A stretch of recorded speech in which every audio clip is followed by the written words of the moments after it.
I didn't know quite what to expect when I started this whole thing, especially making a record with it. The result is absolutely nothing like I ever would have imagined.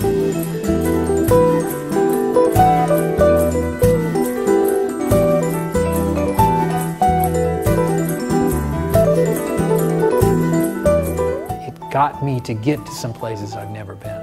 And that's a pretty cool thing.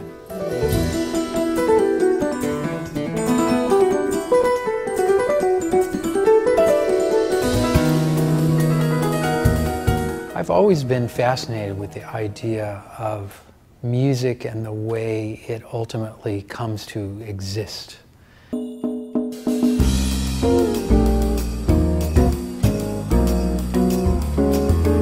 Certainly playing an instrument has been a big part of my life since I was a little kid, and my whole family's musical, including my grandfather on my mom's side, who was a great musician. He was incredible. And in his basement he had a player piano that was, for me, the first stop whenever we would go to visit them. And it was just something so interesting to me. It was something that was like ancient, but at the same time it seemed like the future.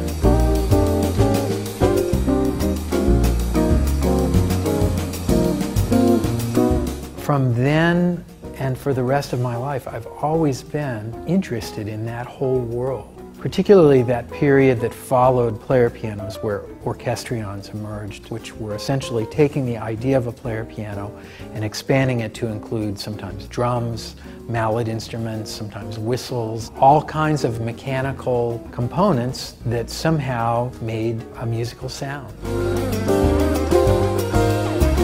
It was also something that occurred to me through the years that had not really been explored that much, especially by more contemporary kinds of musicians. This whole process really kind of began in earnest for me about 4 years ago, when the world's greatest guitar repairman, his name is Mark Herbert up in Boston, kind of solved a problem for me by using solenoids to allow me to play this one particular guitar with my feet, which sounds like a weird thing to do, but it was kind of on my request list. And Mark sort of opened up this door of solenoid potential to me.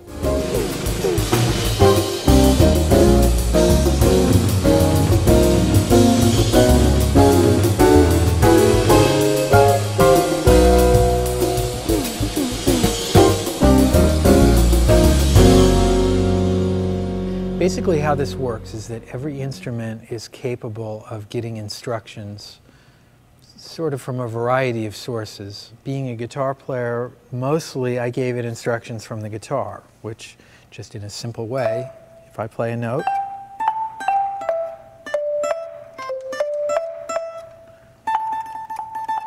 and you can see that pretty much as I do everything,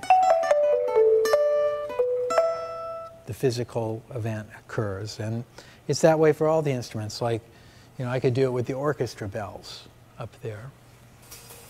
Mostly what's happening here is that I've kind of created a very specific universe for these instruments to do what they do on these very specific tunes.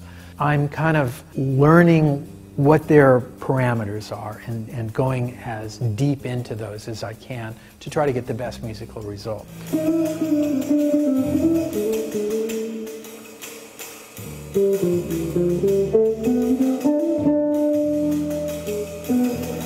There are many aspects to this that are unique, but one of the really interesting things is that it is so personal to the way that I hear music. And a lot of that is because literally every sound that's there is a sound that I made somehow or another. So like from the most like teeny tiny percussion part to the bass part to the piano part to the way the ride cymbal is playing and the kind of dynamics that it's playing with, all of it is stuff that is really kind of fundamental to the way that I hear things.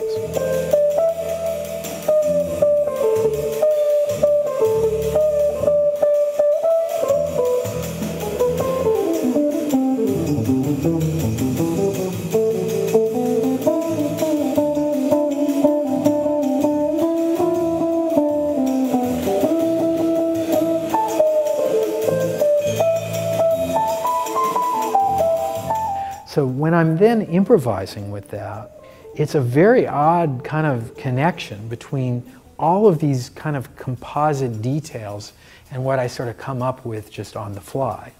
And there's been a thing that musicians have known about for years, which is when you overdub with yourself in a recording studio, you get a certain kind of match. It's sort of like your fingerprint goes with your fingerprint, you know, and you can't miss. It's a match.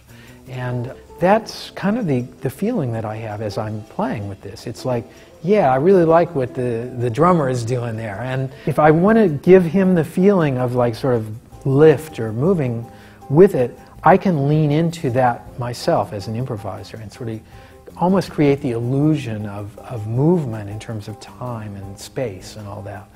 That's, I think, built into the music and gives the whole composite a certain kind of swing or something that is, you know, very specific to, I guess, to my taste.